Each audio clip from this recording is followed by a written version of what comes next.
and then you get the car, and then all the lights come up on the dashboard all of a sudden, and you like, hold on, because it wasn't like that 2 days ago when I bought it. Don't get finessed. I'm here to help y'all not get finessed. You got it, girl, you got it. Yeah. Pretty little thing, you got it banging, now you ballin'. You just took it off the line. What's poppin', you guys? Welcome back to my channel. Today I'm going to be giving you guys some advice, some jewels, some gems, you know what I mean. I just went through this whole little process, so I feel like I could speak on it a little bit. I'm going to be giving you guys tips for buying a used car. Now, I recently bought a new used car. New to me, but it's used, so I feel like I have a little bit of knowledge that I can give you guys, and I just don't want y'all to get scammed, because believe it or not, there's people out here that be scamming, selling broke down cars, and they be charging a lot for it, and they be finessing, and then you get the car, and then all the lights come up on the dashboard all of a sudden, and you like, hold on, because it wasn't like that 2 days ago when I bought it. Don't get finessed. I'm here to help y'all not get finessed, because I've been finessed and I know what it's like. So hopefully y'all can learn from my mistakes and my advice that I'm about to give. Before we get into this video, make sure you like, comment, and subscribe. Turn on my post notification bell so you can be notified every time I drop a video. Tell a friend and tell a friend, and without further ado, let's just get right into this video. So the first tip, this is obvious, but I'm gonna say it anyway. You should save a decent amount of money. Save a good amount of money. Cars are not really cheap, but that doesn't mean that you have to spend, you know, 20K on a used car, because higher prices do not necessarily ensure better quality. The car that I just bought, spent about $7,000 on it. We're gonna see how long it lasts, but the car that I had before that was a 2003 Mazda Tribute, and I only paid $1,500 for it, and I had her for 2 years, and you know, she served her purpose. I was driving an hour away.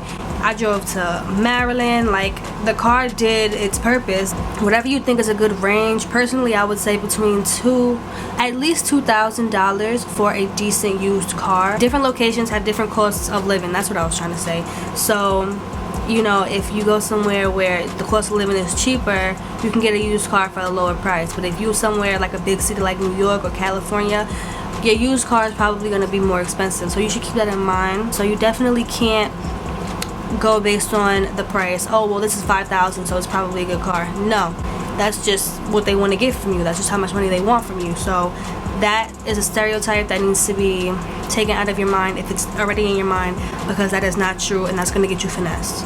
2, invest in an OBD2 scanner. I don't have mine. Hold on, let me make sure. I think it's called OBD2 scanner. I have one I got from Amazon for like $20. I could put it in the description box if you want, but pretty much all of them, if you go on Amazon and type in OBD2 scanner, it's gonna come up with a whole bunch of different ones, and they range in price from maybe $10 to, you know, $50 or whatever. Basically, the OBD2 scanner, first of all, you're gonna have to watch a tutorial on YouTube to figure out how to do it, or if you have, like, you know, a male figure in your life, like a father or a brother or whatever, you can see if they can show you how to do it.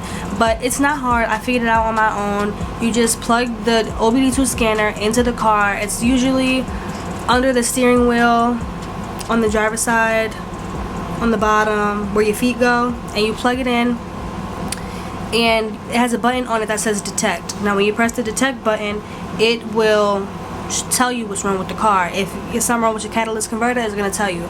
If there's something wrong with your transmission, it's going to tell you. It's going to tell you anything that's wrong with the car. That's important, because you want to know what's wrong with the car before you buy it. Like, some people will lie and say, oh no, this car is great, and then you have it, you driving it around for 3 days, and now your check engine light is on, and you know the car wasn't in good condition to begin with. So you should definitely make sure you have that. Some people are honest. I'm not going to say all people who sell cars are not honest, but you can never be too careful. You need to know for yourself. Don't just trust people's judgment and opinions. And also, with OBD2 scanners, you're able to reset the code on it to turn the lights on the dashboard off. So with that being said, the car that you're looking to buy can have a problem that put the check engine light on, but if the owner of it has an OBD2 scanner, they can turn the check engine light off. Girl, no. We're not getting finessed out here. You plug that OBD2 scanner up in there, you see what's wrong with it, and that's how we're going to move forward, period. If you're buying the car from somebody, you need to make sure that they have the title in front of you where it's visible, where you can see that they have the title. Don't buy a car from someone who doesn't have the title, because for all you know, that car could be stolen. And now you just spent money on a car that's stolen. Now you're riding around in a stolen vehicle.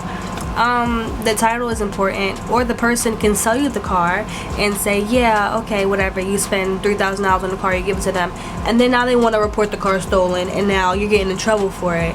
Don't do that. Just make sure that the title is there. Don't let them say, oh, if you buy it today, I could bring you the title tomorrow. None of that. You selling me the car today, give me the title today. That's it.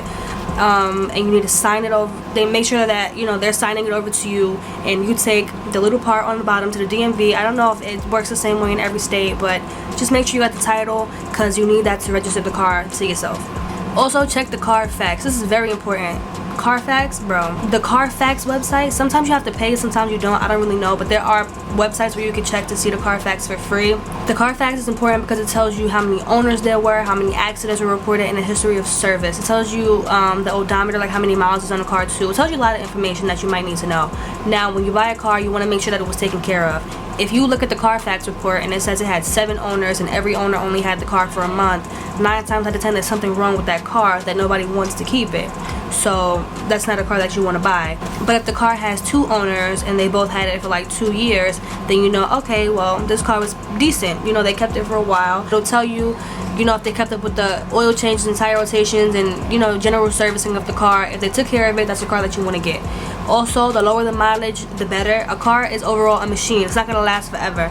So if a car can typically last, cars typically last around 200,000, sometimes even 300,000 miles. So if the car has 250,000 miles on it, you probably don't want to get that, because how much longer can the car possibly, you know, run?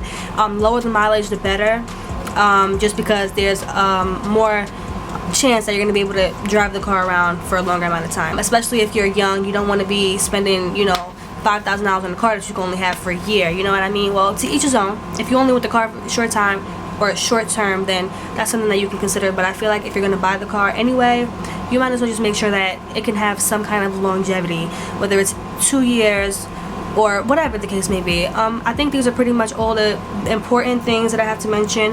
If I think of anything else, I could probably make a part 2, or I could put it in the comment section, because I don't know what y'all getting zoed out here. I don't know what y'all getting finessed out here. People are greedy and out for self, and they will take your money. They will take your money and not feel any remorse. So I hope this is helpful to y'all. Before you leave, make sure you like, comment, and subscribe. If you need any other advice or have any video suggestions, feel free to comment them down below. Turn on my post notification bell so you can be notified every time I drop a video. I'm gonna try to be consistent again. Like, I missed y'all, I miss YouTubing. It's just hard to find time, but I'm gonna find it and I'm gonna do it, because we don't make excuses over here. We don't make excuses over here. We make content, okay? Thank y'all so much for watching my video, and I'll see y'all in my next one.